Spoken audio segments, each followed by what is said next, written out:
쉼.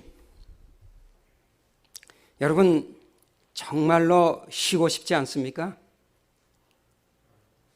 여러분이 생애에 마지막으로 내가 편안하게 쉬었다고 생각하는 혹시 기억이 있습니까?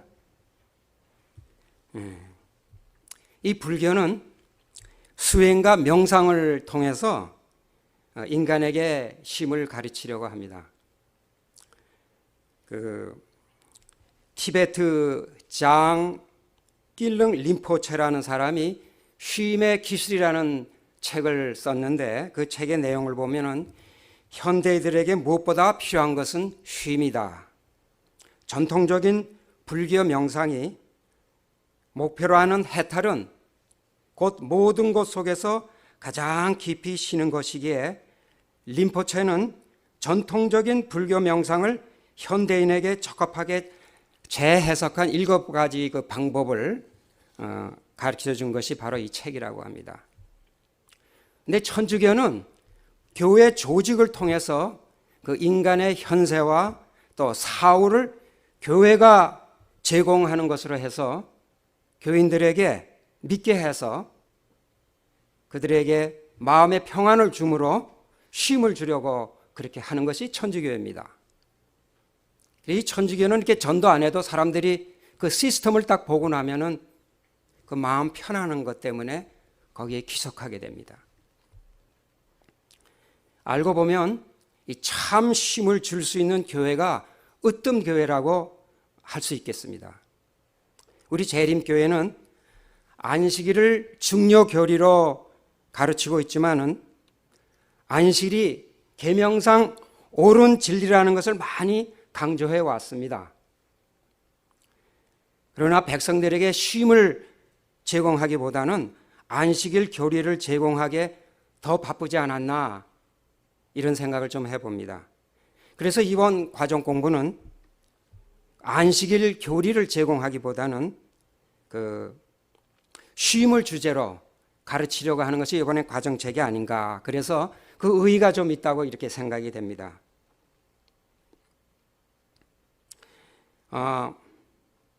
우리 재림교회가 안식일, 즉 참 쉼을 생활화하는 교회로 우뚝 섰으면 참 좋겠습니다.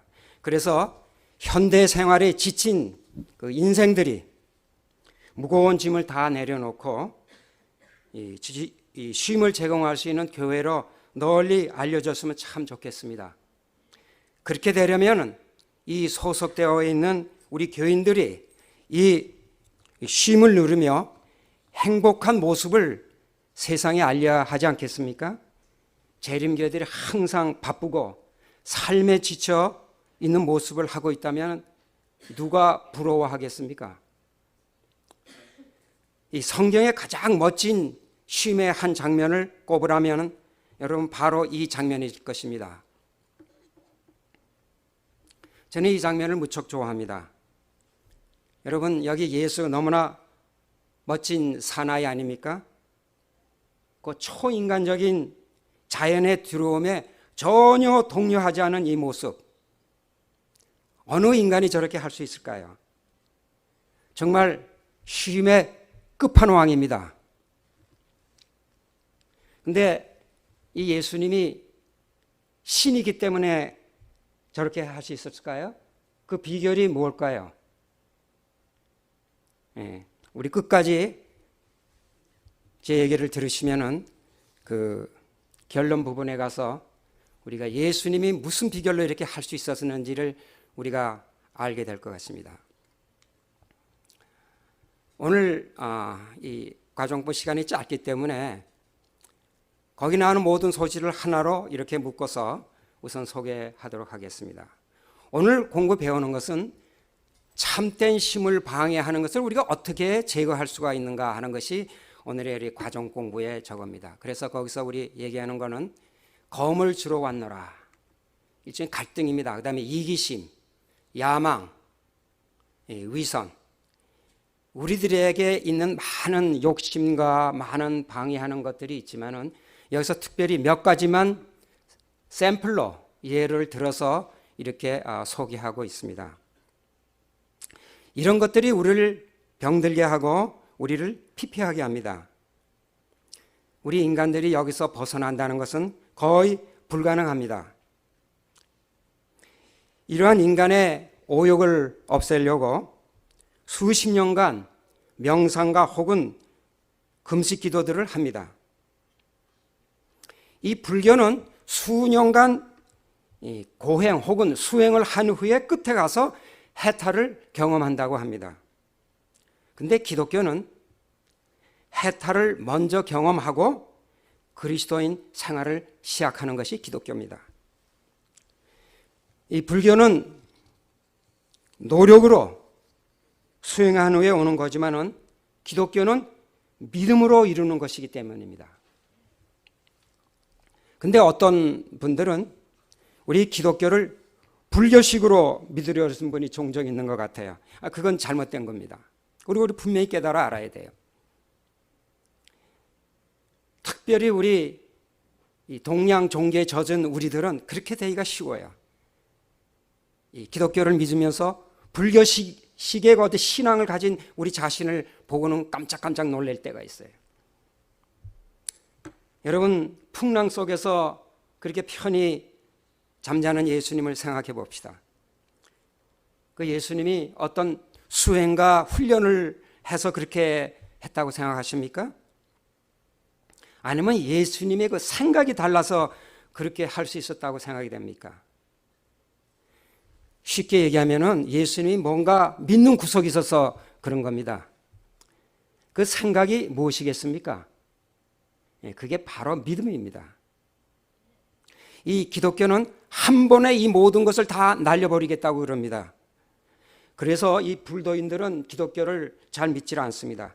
수년간 수행을 해도 될까 말까 한 것을 너희들은 한 번에 다 날려버리겠다고, 그래서 이 기독교를 보고 사입이라고 그러는 겁니다. 여러분은 어떻게 생각하십니까? 여러분이 믿는 교회가 사입입니까? 아니면은 불교보다 우월하다고 생각이 됩니까?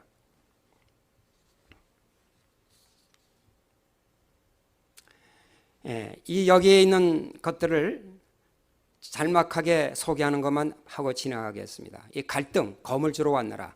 내가 세상에 화평을 주러 온 줄로 생각하지 말라. 화평이 아니여 검을 주러 왔느라. 아비나 어미를 나보다 더 사랑하는 자는 내게 합당치 아니하고 아들이나 딸을 나보다 더 사랑하는 자도 내게 합당치 아니하고. 여러분, 이 성경 말씀 들으면 조금 이상해요.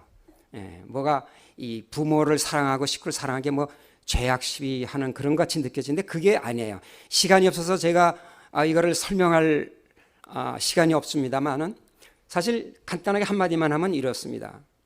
여러분, 우리가 이 사랑은 좋은 거죠. 그렇다 해서 우리가 식구가 서로 사랑하는 거, 내가 내 자식을 열심히 사랑하고 아주 정말 목숨을 내놓고 사랑했다 그럽시다. 그것이 우리를 구원을 보장해 줍니까? 아니에요. 사랑이고 좋은 거지만은 그 사랑이 예수 그리스도하고 관계가 맺어지지 않으면요, 우리가 아무리 인간적인 사랑을 해도 그 구원하고는 관계없다 그 얘기예요. 그것만 얘기하고 지나가도록 합시다. 이기심. 여기 이기심은 이런 말씀이 있습니다. 하나님은 이르시되 어리석은 자여 오늘 밤에 내 영혼을 도로 찾으리니 그러면 내 예비한 것이 네 것이 되겠느냐 하셨으니, 여러분, 우리가 아무리 많은 재산을 가지고 있더라도 다음날 목숨이 아사지면은 무슨 소용이 있겠느냐고 성경은 그렇게 얘기하고 있습니다. 그다음에 야망. 너희 사이에 그중 누가 크냐 하는 다툼이 난지라. 제자들이 모이면 늘 누가 더 크냐. 예수님이 분명히 메시아가 줄 알겠는데 이제 왕이 된다고 그러신다. 야, 예수님이 나귀를 타셨어. 이 나귀를 탄 거는 뭐야? 이거 왕이 되는 거야. 그날 저녁 아주 막 대판 싸움이 일어났어요. 경선이 이루어지는 게 경선. 누가 차기 예수님 옆에 서갔느냐. 이 제자만 그런 게 아니라 이 제자를 예를 들어 우리 마음 가운데 늘 그런 야망들이 있다는 거예요. 그걸 이제 예로 든 겁니다. 위선에 대해서는 이렇게 얘기했어요. 그러므로 무엇이든지 그들이 말하는 바는 행하고 지키되 그들이 하는 행위는 본받지 말라. 그들은 말만 하고 행하지 아니하며 또 무거운 짐을 묻고 사람의 어깨에 지우되 자기는 이것을 한 손가락으로도 움직이려 하지 아니하며. 예수님께서 이렇게 지적을 했어요. 누구를 향했어요? 그 당시의 지도자인 바리새인들. 제사장들을 향해서 그렇게 얘기했어요. 말로는 그렇게 얘기하면서 자기들은 그렇게 실천을 안 한단 말이에요. 그런 위선자들이 될 수 있다는 말입니다. 우리 모두가 그렇게 위선자들이 될 수 있습니다. 쉽게 위선자들이 될 수 있어요. 자, 이러한 모든 것들이 사실은 우리의 쉼을 방해하고 있습니다. 이러한 갈등과 이 인간들끼리, 아는 사람끼리, 친한 사람끼리 인간적인 어떤 갈등, 여러분 그런 거 다 느껴봤죠? 가장 괴롭게 해요. 가장 우리 잠을 못 자게 해요. 한마디 내가 잘못했다고 얘기하면 좋은데 그게 그렇게 안 돼요. 그렇게 보기 싫어요, 그 사람이. 참 힘들어요, 그렇죠? 예. 친한 사람일수록 더 힘들어요. 그리고 우리 속에 있는 이기심, 이런 야망, 이런 위선. 여러분, 어떻게 우리가 이런 것을 다 제거할 수가 있겠습니까?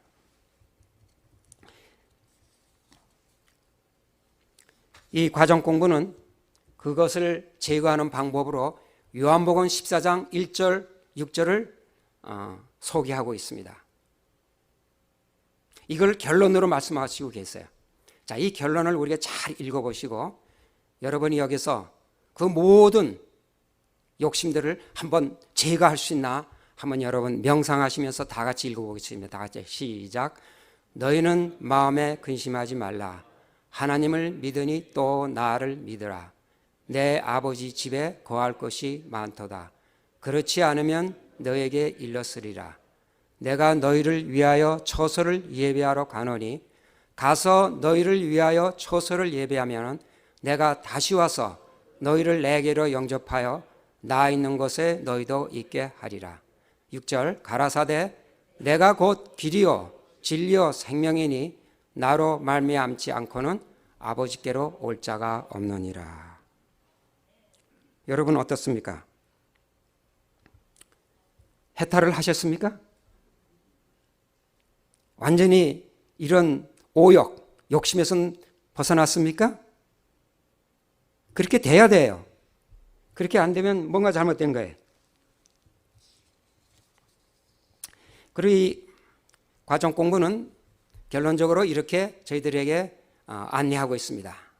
46페이지에 이런 말씀이 있습니다. 참된 쉼을 경험하지 못하게 하는 모든 것들을 극복하고 소망 가운데 살아갈 수 있는 유일한 방법은 길이요 진리요 생명이신 예수님을 붙잡고 사는 것이다.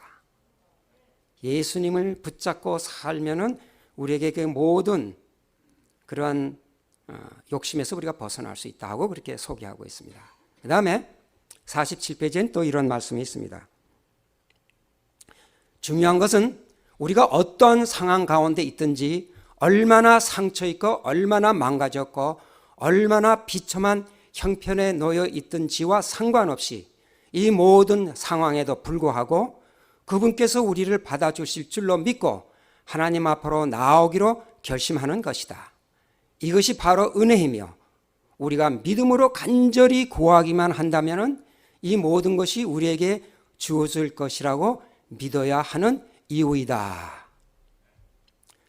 네, 굉장히 좋은 말씀이고 아주 강하게 우리에게 우리의 믿음을 촉구하고 있습니다. 이것을 없애는 것은 믿음이다.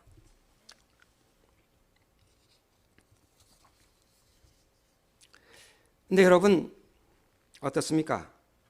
우리가 이런 거 옛날에 다 해봤잖아요. 우리 다 믿어봤잖아요.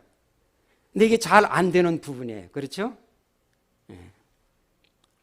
우리가 수년을 믿어왔지만 차라리 내가 불교식으로 훈련하고 수행을 해서 나 자신을 훈련시켰다면 어떤 면에서도 기술적인 면에서 내가 더 쉼을 얻을 수 있었을지는 모르겠다 하는 생각을 할 때도 있어요.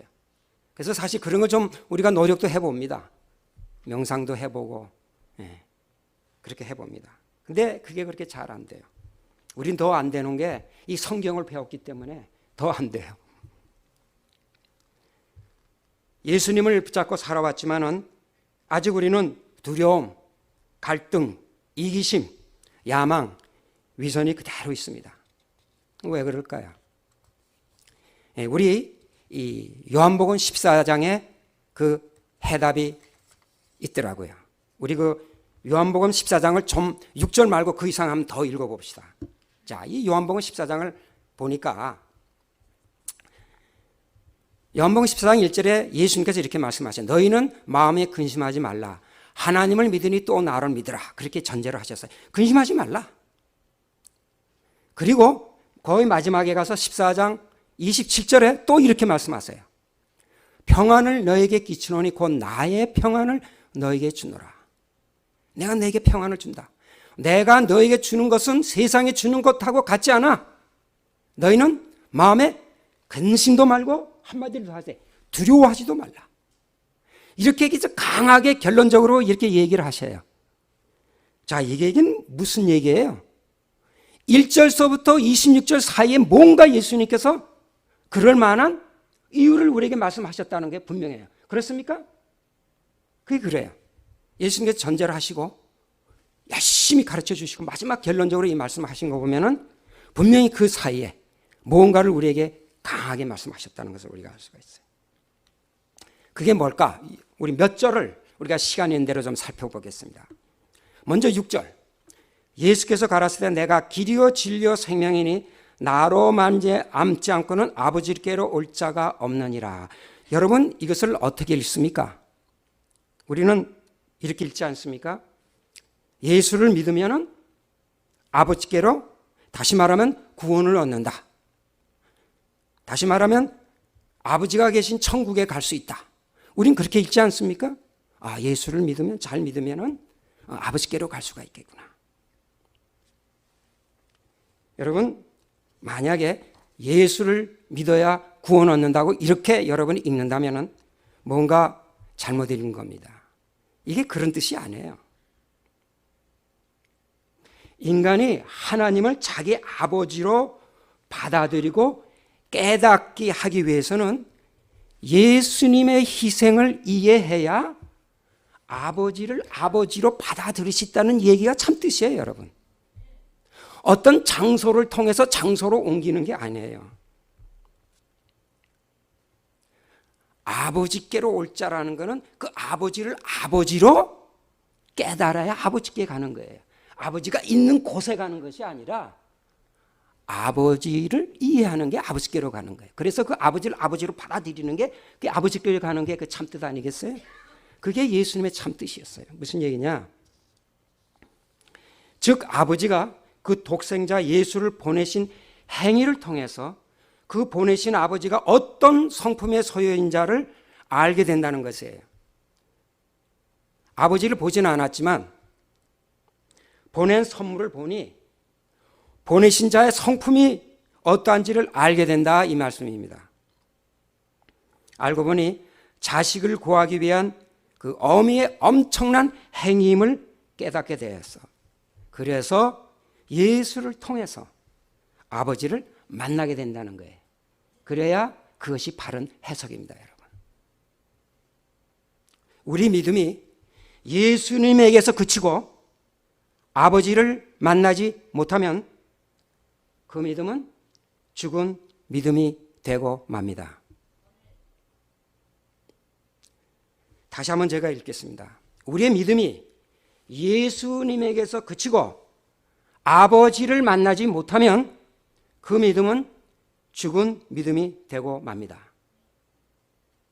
예수님의 목적은 돌아가시기 위해서만 오신 게 아니에요. 아버지와 화목시키기 위해서, 아버지를 소개하기 위해서 온 것이 가장 큰 목적이에요. 그래서 돌아가신 거예요. 돌아가신 게 목적이 아닙니다. 아버지를 소개하는 게 목적이에요. 자, 우리 계속해서 말씀을 좀 더 봅시다. 자, 자꾸 아버지 그러니까 물론 도마가 이제 합니다만 필립이 이럽니다. 자꾸 아버지 하시는데 제발 그 아버지 좀 봤으면 좋겠습니다. 아버지 좀 보여주세요. 예수님께서 가라사대 필립아, 내가 이렇게 오래 너희와 함께 있을 때 내가 나를 알지 못하냐? 나를 본 자는 아버지를 보았거늘 어찌하여 이 아버지를 보이라 하느냐? 여러분, 이 나를 본 자는 아버지를 보았거늘 하는 얘기는 아까 우리가 6절에서 본 이하고 똑같은 말씀이에요. 나로 말미암지 않고는 아버지께로 올 자가 없느니라고 똑같은 얘기예요. 나를 보면은 아버지를 이해하게 된다 이 말이에요. 우리는 이거를 잘못 이해해서 아버지를 봤으면 하나님도 그 비슷한 사람인가 보다, 이렇게 그냥 생각을 해버릴 수가 있습니다. 그런 뜻이 아닙니다. 그 다음에 11절에 내가 아버지 안에 있고 아버지께서 내 안에 계심을 믿으라. 그렇지 못하겠거든 행하는 그 일을 인하여 나를 믿으라. 이 아버지를 믿는다는 게 그렇게 쉽지 않았던 거예요. 제자들도 헷갈렸던 것 같아요. 직접 이렇게 물어보고도 잘 안 오는 것 같아요. 그래서 예수님께서 이렇게 너희가 그렇게 내가 아버지 안에 있고 아버지가 내 안에 있는 이것을 너희가 이해를 잘 안 하거든. 그 행위, 나의 행위를 보고 믿으라는 거예요. 자, 그 행위를 보고 우리가 한번 믿도록 해봅시다. 아까 제가 이 쉼의 끝판왕이라고 그랬어요. 예수님의 행하는 그 일을 인하여 나를 믿으라고 예수님께서 말씀하셨어요. 바로 이 모습을 보면서 예수님의 믿음의 본질은 아버지를 완전히 신뢰하는 믿음이라는 것을 우리가 알 수 있습니다. 맞습니까? 이것이 바로 내가 그 안에, 그가 내 안에 있는 모습입니다. 전적으로 신뢰하는 모습이라 그 말입니다. 여러분 이해가 가십니까? 아버지가 내 안에 내가 안에 있는 말을 잘 이해 못하겠거든. 예수님 하는 행위를 보고 봐라 이거야. 네가 뭘 봤어? 이 풍랑 속에서도 완전히 쉴 수 있는 그가 뭐냐 이걸 보고 나가 그 안에, 그가 내 안에 있는 모습을 바라봐라. 이것이 바로 우리의 형편이 어떠하든지 쉼을 얻을 수 있는 궁극적인 모습입니다, 여러분. 죄가 나를 주장하지 못하게 하는 비결입니다. 죄란 갈등, 이기심, 야망, 위선, 건강, 경제, 이 폭풍, 이게 다 죄입니다. 그 현실이 나를 주장하지 못하게 하는 모습입니다, 이게. 그래야 우리가 쉼을 얻을 수가 있어요. 형편이 나아져서가 아니고 지금 당장 나를 구원해 주는 것은 파도가 잔잔해서 평안하는 것이 아닙니다. 폭풍에도 불구하고 우리가 평안할 수 있는 것은, 다시 말하면 해탈할 수 있는 것은 그분, 즉 아버지를 전적으로 신뢰하는 겁니다, 여러분. 우리가 그것을 보고 있는 거예요. 그것이 성령이 말하고 있는 거예요. 이런 형편에서 여러분, 예수님은 신이니까 그렇게 했지 뭐 그걸 갖고 자꾸 그렇게 얘기하냐고. 여러분 그럴까요? 예수님이 신이기 때문에 이렇게 하시셨을까요? 자, 우리 시대의 소망 336페이지 제가 읽겠습니다. 예수께서 잠에서 깨어 폭풍을 대하셨을 때 그분은 극히 평안하셨다. 그분의 마음에는 두려움이 없었으므로 말이나 표정에 두려워하시는 기색이 없었다. 그러나 그분께서는 당신이 가지신 전능하신 능력에 의뢰하지 않으셨다. 그분께서 조용히 쉬신 것은 땅과 바다와 하늘의 주의 입장에서 하신 것이 아니었다. 그 능력을 그분은 버리셨던 바 내가 아무것도 스스로 할 수 없노라 고 말씀하셨다. 그분께서는 하늘 아버지의 능력에 의뢰하셨다. 예수께서 쉬신 것은 믿음 곧 하나님의 사랑과 돌보심을 믿는 믿음 안에서였으며 폭풍을 잔잔하게 한 그 말씀의 능력은 하나님의 능력이었다. 여러분 우리에게 예언의 신이 있어서 정말 감사드립니다. 어느 기독교가 이런 말씀을 할 수 있겠습니까, 여러분? 성경을 자세히 보면 분명 이래야 되는데 예언의 신의 그 말씀을 하신 것을 보니까 얼마나 안도가 되고 감사한지. 여러분이 죄와 상관이 없는 이 모습 얼마나 멋진 인간입니까? 여러분, 우리도 죄와 상관없이 살 수 있겠습니까? 여러분, 우리도 죄와 상관없이 살 수 있겠습니까? 자신이 없으십니까? 네. 인간 예수도 그렇게 했고 우리에게 모범을 보여줬습니다. 우리도 그렇게 할 수 있다는 겁니다. 어떤 형편에 있든지 우리 아버지를 절대로 신뢰하고 죄가 나를 흔들지 못하게 하고 참 쉼 속에서 살 수가 있다는 겁니다. 그리고 우리가 매일 이것을 다시 확신하고 다짐하는 것을 계속해 나가야 하겠습니다. 왜냐하면 우리가 자꾸 잊어버리기 때문에 그래요.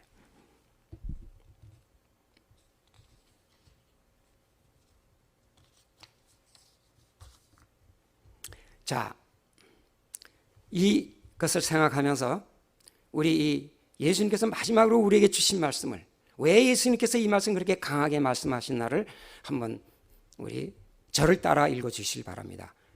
평안을 너에게 끼치노니 곧 나의 평안을 너에게 주노라. 내가 너에게 주는 것은 세상이 주는 것 같지 아니하니라. 예, 예수님이 주는 이 평안은 세상이 주는 어떤 기술이 아니에요. 세상이 주는 어떤 그런 훈련 그런 게 아닙니다. 여러분 그 이해하시죠? 너희는 마음에 근심도 말고, 다 같이 시작. 너희는 마음에 근심도 말고 두려워하지도 말라. 아멘입니까? 여러분, 이제 우리는 근심도 말고 두려워하지도 않은 게 살 수가 있겠습니까? 아멘입니까? 예, 그러면 여러분 다 우리 해탈하셨습니다. 예, 우리 해탈하신 겁니다. 예, 이제 그 방법을 아셨잖아요. 이제 그것은 하나하나 우리가 경험해 나가면 되는 겁니다. 분명히 하나님께서는 분명하게 말씀하셨어요. 분명하게 말씀하셨어요. 예, 의심하지 마시고 우리 성경에 있는 말씀대로 그대로 행하기만 하면 돼요. 그게 바로 믿음이에요. 행할 때 그 믿음이 나의 것이 된다 이 말입니다.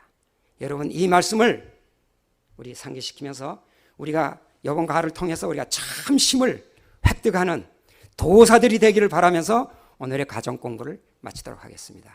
감사합니다.